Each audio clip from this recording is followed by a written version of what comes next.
de paz. Eu fico muito honrado de ter sido chamado para vir trazer essa mensagem no aniversário dessa igreja que é tão importante para mim. Boa parte da minha vocação foi desenvolvida aqui.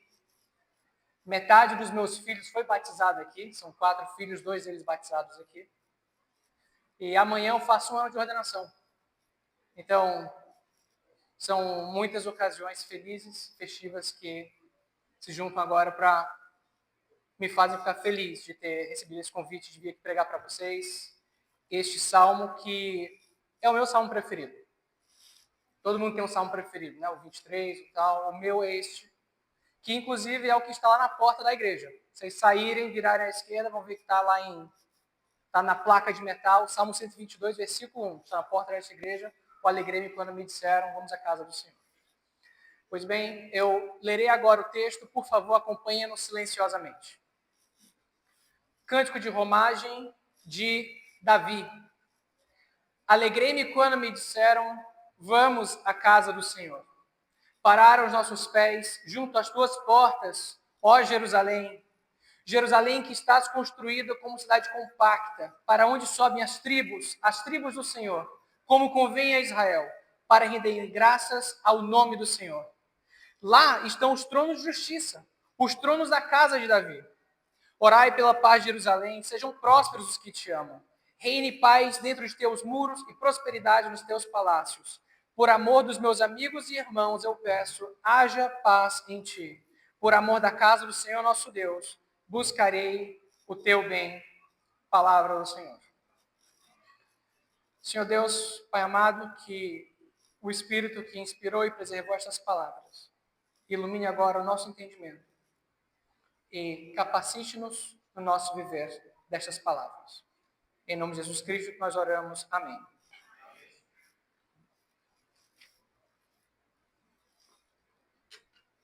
Meus irmãos, paz é algo tão bom que lá no início de Levítico, você tem, antes de começar os sacrifícios pelos pecados ocultos, públicos, tal, tem lá os sacrifícios pacíficos.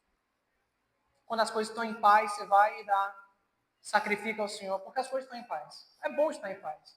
É bom que a igreja esteja em paz. É bom que a nossa vida esteja em paz. E essa paz que eu falo aqui, essa paz bíblica, não significa ausência de preocupações. Essa é a paz que o mundo dá. É a paz que você está apático às situações do mundo. Você está anestesiado. Você se anestesia com entretenimento, se anestesia com substância, você não sente mais nada. Para morrer é só agora questão de tempo. Não é essa a paz da Bíblia. A paz da Bíblia é a paz que é a certeza de que Ele nos conduz a despeito das tribulações. E aqui nós temos um campo desse. Um canto de peregrinação. Quando se olha aqui no nosso título, Cântico de Romagem, em itálicos, esse título está no texto sagrado. Não é como esse título que está em negrito. Vocês podem ver, Oração pela Paz de Jerusalém. Esse título em negrito, que está na nossa Bíblia, foi a Sociedade Bíblica do Brasil que criou o título editorial para nos situar, para nos orientar. Foi a Sociedade Bíblica do Brasil, a Comissão de Tradução, que colocou. Já esse que está em itálico, está no texto sagrado. Cântico de Romagem. E vocês podem notar que há 15 salmos com esse título, começando do 120 até o 134.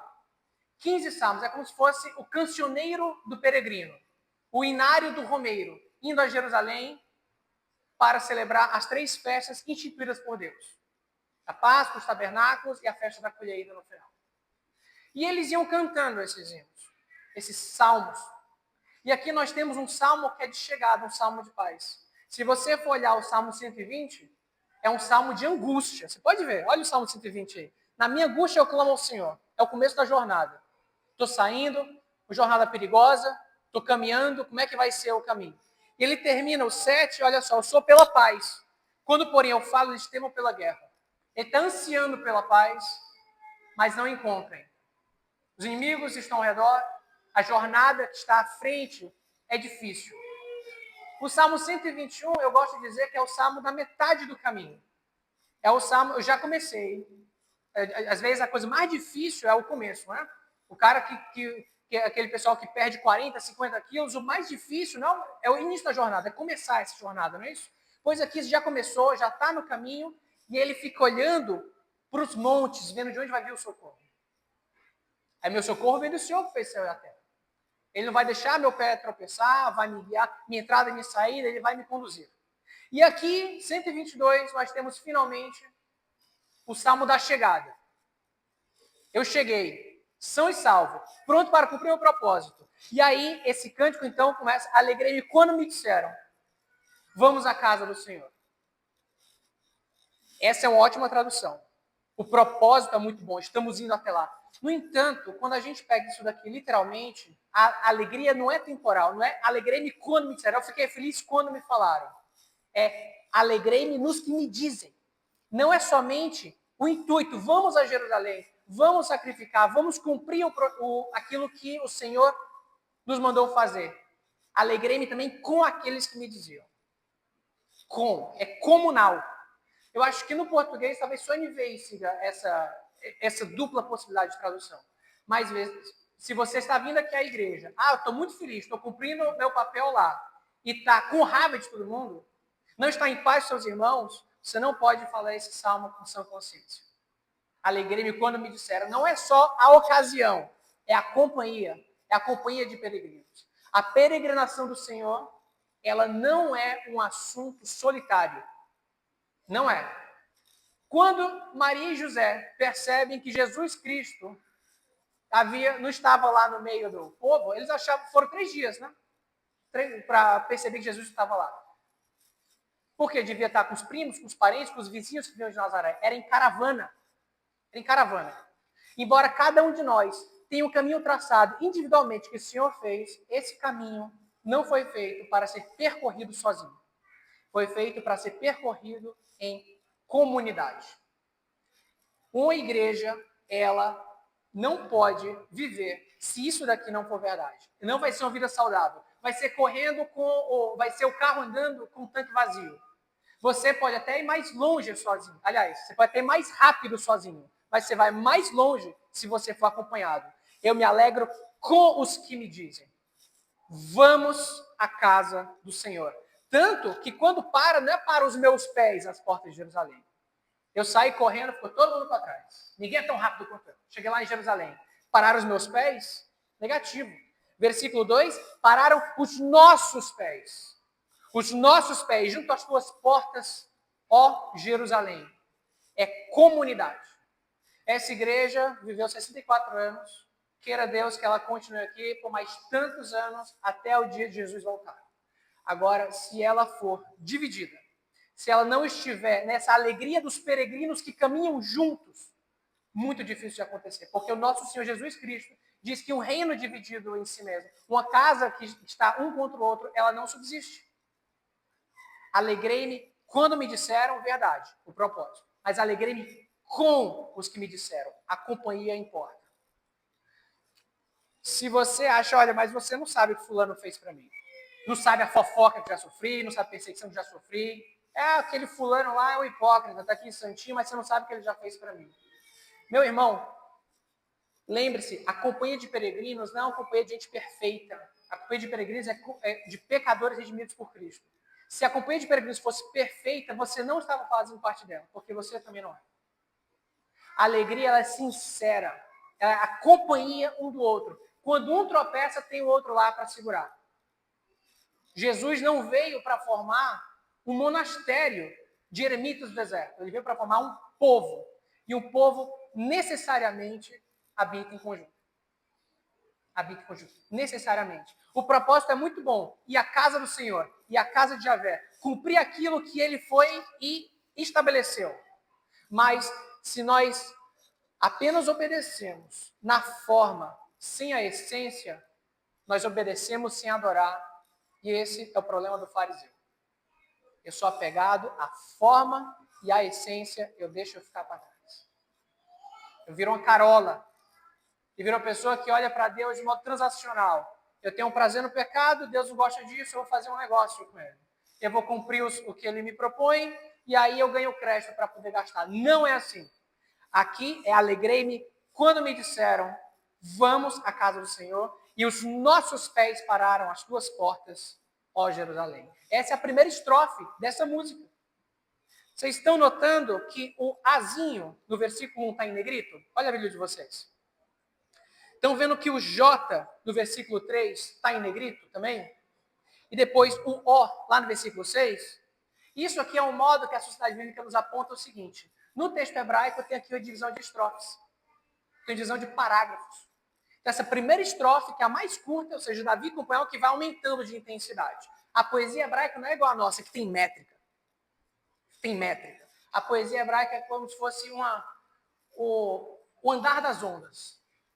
Tem ritmo, mas não tem métrica. Então aqui eu tenho a primeira estrofe, que é mais curta. E agora eu já entro na segunda estrofe, que ela vai ser mais longa. A primeira estrofe, então, ela fala de comunidade. E aí, veja só, eu termino ó Jerusalém. A próxima estrofe eu já começo de novo. Jerusalém, que está se construindo como cidade compacta. Compacta, não tem terreno baldio. É propósito. Uma igreja saudável, uma comunidade de peregrinos saudável, não apenas tem prazer na companhia um do outro. Não é apenas a companhia comum. É, em segundo lugar, o propósito comum. Até a cidade, é como se eu estivesse aqui olhando uma visão panorâmica de Jerusalém. Eu não vejo nem terreno baldio. Tudo construído como é para ser. Vocês sabem que, de fato, em Jerusalém, no Monte das Oliveiras, há um espaço que você consegue ter essa visão panorâmica de Jerusalém? Lá em Lucas 19, quando Jesus Cristo está chegando, lá em Lucas 19, lá por volta do versículo 37, ele dá a volta, olha Jerusalém, tá todo mundo, né? Opa, chegamos a Jerusalém, provavelmente cantando esse salmo. E ele está chorando, né? Ah, Jerusalém, se você soubesse quem pode trazer a paz. Quem está olhando para o mundo está muito entusiasmado. Todo mundo gritando, Jesus chegou aqui, essa turba de gente parece um exército, vamos expulsar os romanos daqui, vamos para o templo, logo atrás do templo está a Fortaleza Antônia, vamos expulsar os romanos. Quem olha para Jesus está vendo que aquela turba está até caminhando junto, mas não tem um propósito comum. Aquela turba não está caminhando com o propósito correto. Porque quem está olhando para o mundo está entusiasmado. Quem está olhando para Jesus, opa, Jesus está chorando. E, de fato, lá nos anos 50, os franciscanos construíram uma igreja em forma de lágrima. Até hoje lá. O pessoal que visita pode ir lá visitar, em forma de lágrima. Que é a Dominus Flevit. Jesus chorou. O Senhor chorou. Você caminha junto, mas o propósito tem de ser o mesmo. Não tem nada de errado você ir à igreja para fazer amigos. É um ótimo lugar para fazer amigos. Para arranjar um cônjuge, é ótimo, case-se com gente da igreja. Mas você vem para cá, essas coisas são secundárias, são subsidiárias. Você busca o reino de Deus, sua justiça, e o demais é acrescentado. Se você for em busca do demais, você não vai ter nenhum e nem outro. Cidade construída de modo compacta. Esse negócio todo aqui no hebraico é uma palavra só. É como se fosse construído unidamente. Unidamente. Será que a gente pode falar isso na nossa comunidade aqui? Queira Deus que sim, né? É uma questão ética, é onde nós miramos. Não é apenas a companhia dos peregrinos, é o propósito comum, que é o que está no versículo 4. Para onde sobem as tribos do Senhor, como convém a Israel, para renderem graças ao nome do Senhor. O propósito, necessariamente, é de louvor ao nosso Deus. Nós, na ciência, o pessoal vai dizer que nós somos, seres humanos, somos homo sapiens, não é isso? Eu diria que, talvez sentido biológico, mas sentido ético, espiritual, nós somos homo adorans. Nós temos necessidade de adorar. Se nós não adorarmos ao Senhor verdadeiro, nós vamos criar ídolos. Por isso que João Calvino dizia que o coração humano é a forja de ídolos. Aquilo que nós mais amamos, aquilo onde nós buscamos o nosso propósito, aquilo onde nós buscamos o que é correto fazer ou deixar de fazer. Lá está o legislador da nossa vida, lá está o nosso Deus. Aqui nós vemos o propósito correto, é o louvor ao Senhor. Esse é o propósito que é o supremo e o principal. Ah, eu vou porque meus pais me arrastam. Eu vou porque eu quero conhecer outras pessoas. Eu não vou julgar o seu propósito individual lá no seu coração. Estou dizendo o seguinte, se ele não estivesse subordinado ao propósito supremo, que é o de glorificá-lo, você está caminhando, mas está fazendo aqui peso morto. O bom de ser presbiteriano é que nós começamos as nossas perguntas já com a resposta onde os filósofos param. Qual que é o sentido da vida? Aí já começa. Qual o fim supremo e principal do homem? Glorificar a Deus e desfrutá-lo para sempre. Para onde sobem as tribos do Senhor, para renderem graças ao nome do Senhor. E por que nós fazemos isso? Por que ele é digno de ser adorado? Aí entra o versículo 5. O que é que nós encontramos nessa Jerusalém que não encontramos em outro lugar? os tronos de justiça, os tronos da casa de Davi, os tronos da casa de onde virá a semente, de onde está guardada a semente, de onde viria e veio já na história, aquele que seria o que colocaria a ponte sobre o abismo que separa homem e Deus. Eles vinham para cá, eles iam até lá, Jerusalém, fazendo algo em tipo, em sinal, que é o que nós fazemos aqui todo domingo. Todo domingo. Todo domingo nós viemos para cá para render graça ao nome do Senhor, porque aqui nós encontramos tronos de justiça. Os tronos de justiça, encontramos tronos. O Senhor, hoje, ele reina já aqui, em nossa igreja, onde quer que haja crentes que invoquem esse nome para a salvação, ele já exerce seu reino de graça.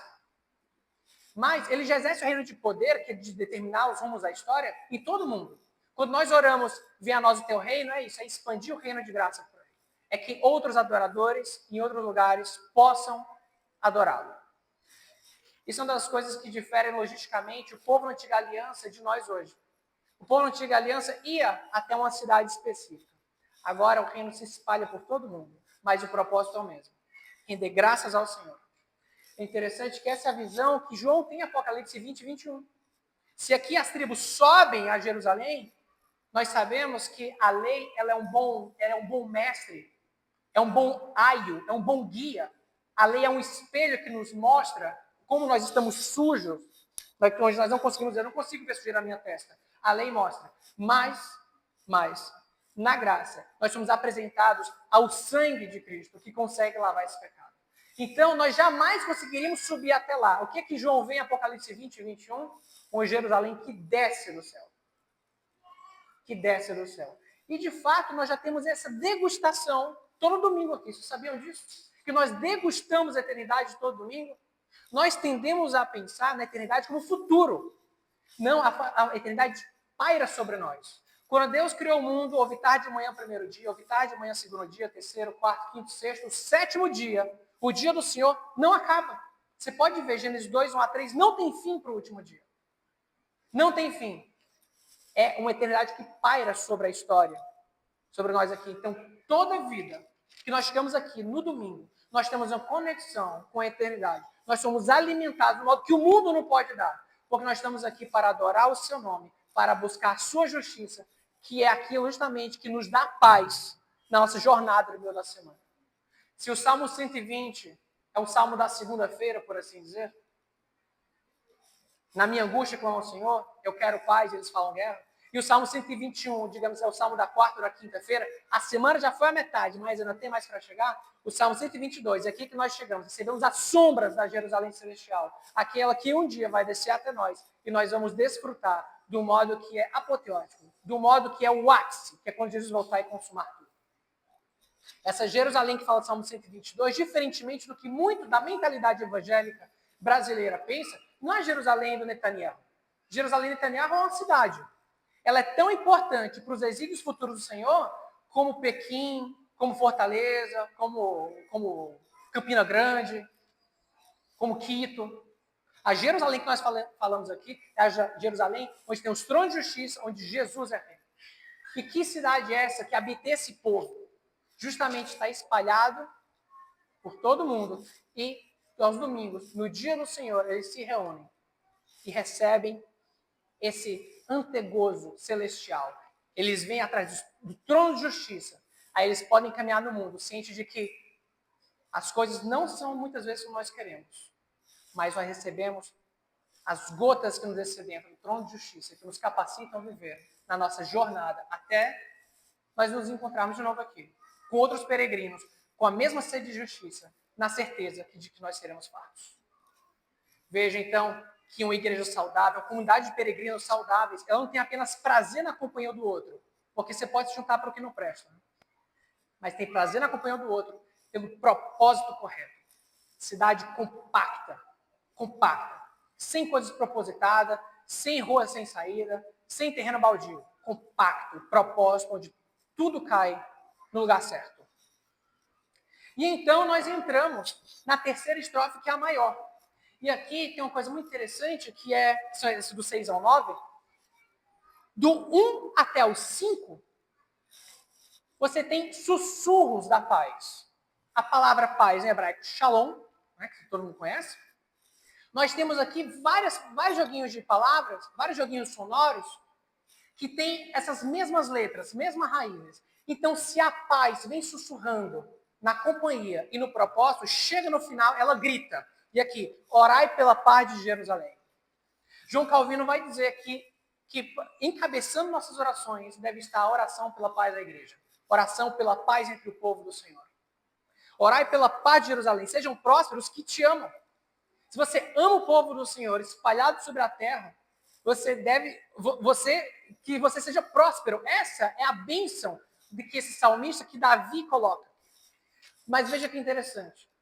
No início da jornada, no Salmo 120, ele fala lá no versículo 7, sou pela paz. Mas quando eu falo, eles são pela guerra. Ele não tem paz. Agora em Jerusalém, agora com o povo do Senhor, com o propósito correto, ele não apenas encontrou a paz para si, como é em tanta abundância que ele tem para dar e vender. É paz para ti, é paz para o meu irmão, é paz para o amigo, é paz para a cidade, é paz para o muro, é paz para o palácio. Veja só. Reine paz entre os teus muros e prosperidade nos teus palácios. Por amor dos meus amigos e irmãos, eu peço, haja paz em ti. Por amor da casa do Senhor nosso Deus, buscarei o teu bem. Se você acha difícil amar certas pessoas da igreja, por causa de coisa que já fez, olhou torto, fofocou, brigou, ofendeu, comece a orar por ela. Comece a orar. É muito difícil nós odiarmos alguém por quem nós oramos. A comunidade se forma desse jeito, tem interesse e amor um pelo outro. Acaba o culto, você sai correndo, vai embora.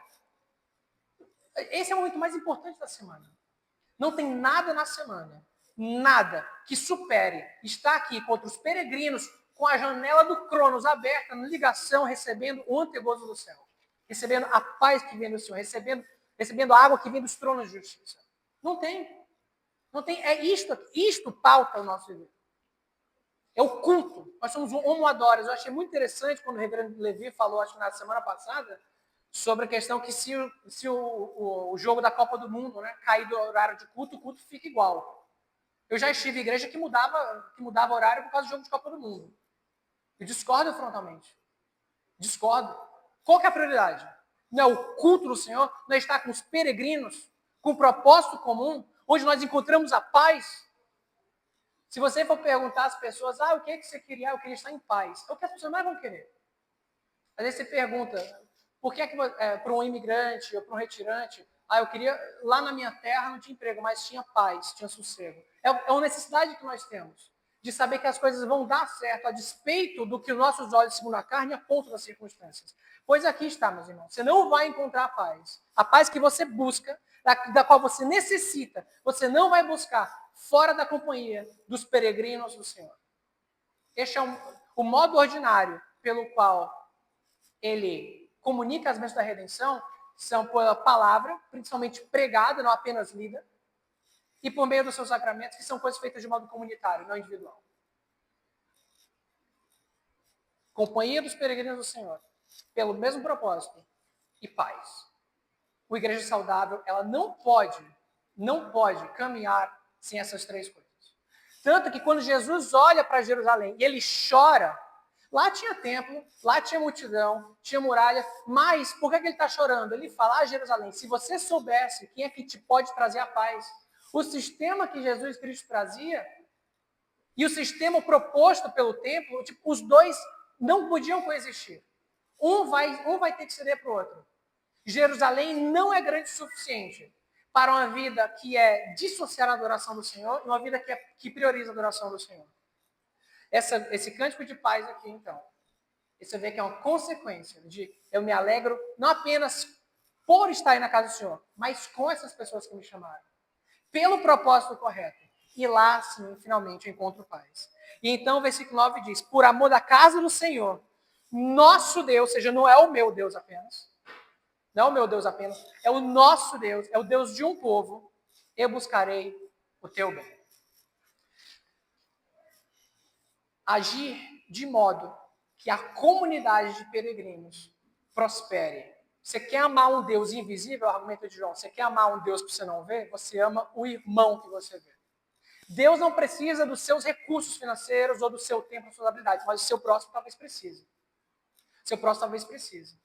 E vocês veem esses ecos que acontecem dentro desse salmo de peregrinação, nós vemos que a paz que ele não tinha no 120, chegou aqui no 122 tem.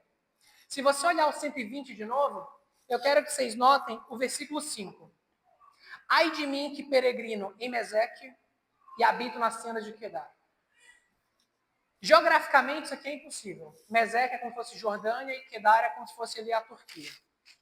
Mas é justamente a ideia. Se eu não estou na cidade do Senhor, se eu não estou na companhia do Senhor, fazendo com os peregrinos, com o propósito certo, eu não encontro a paz, eu estou dividido. Mas, uma vez que eu estou lá, vocês podem pular agora, lá para o último. O 134. E Quedar, a propósito, significa escuridão. É uma escuridão que me dá medo. Eu chego no final, 134, estamos aqui, como estamos agora, na casa do Senhor, servos do Senhor, nas horas da noite. E agora, em vez de ter medo da noite, nós erguemos as mãos para o santuário e bendizemos o Senhor, dizendo, de Sião te abençoe o Senhor, Criador do céu e da terra. Se o 120 eu começo sem paz, com medo, com angústia, no escuro, veja só, os problemas não foram embora. Mas eu agora, com os peregrinos, com o propósito, eu encontro paz. E a escuridão que antigamente me ameaçava, agora não é mais a escuridão que me ameaça. Porque nas horas da noite, com os peregrinos, na casa do Senhor, a escuridão é apenas um manto benigno que nos cobre, que nos faz dormir. Porque os inimigos estão lá, os chacais do deserto estão lá, os inimigos do povo do Senhor continuam existindo. Mas eu encontrei a paz que excede todo entendimento, que somente Jesus Cristo pode dar, que é o quê? Que é as coisas seguem o propósito dele. É impossível que ele pisque e o mal entre e venha me fazer resvalar o pé. É impossível. E como é que eu respondo a esse tipo de amor? Orar pela paz da Jerusalém, a cidade da paz. Desejar a paz dentro de seus muros, nas cidades internas, no conselho, da junta diaconal. Por amor, não por obrigação, por amor dos meus amigos e irmãos, haja paz em ti. Paz aqui não é ausência de problemas, é completude. É completude, é isso que shalom significa. É completude, inteireza, integridade. Lá fora, as águas do mundo batem contra nós, continuamos em pé. Continuamos em pé. Não pela nossa própria força, pela força do Senhor que ocupa esses tronos de justiça. Se essa igreja, meus irmãos, quiser ficar por aqui mais 64 anos, ela necessariamente vai se lembrar que o Rei Jesus, o Príncipe da Paz, que reina sobre a Jerusalém Celestial, que um dia vai descer, mas que agora nos dá, todo domingo, sempre quando os peregrinos se reúnem, nos dá a conta-gotas, esse antigozo da paz, ele vai se lembrar que é uma companhia de peregrinos, não gente isolada. É um povo. Não são soma de indivíduos. Uma companhia de peregrinos que se alegram com a companhia do outro. Pelo propósito comum. Para encontrar a paz que vem do Senhor Jesus Cristo. E que excede todo entendimento. Se você tem buscado essa paz nos seus recursos financeiros, na sua carreira, no seu trabalho, na sua dissertação, nas suas projeções, saiba que você está criando um ídolo. Está buscando de uma criação humana algo que só pode vir de Deus. E se Deus o ama, sabe o que ele vai fazer? Ele vai quebrar ídolos. O nosso Senhor é um iconoclasta por excelência. Ele adora quebrar nossos ídolos para nos trazer de volta a Ele, para nos puxar de volta. E essa puxada, muitas vezes, ela pode nos ferir se nós formos arredios. Meus irmãos, eu suplico,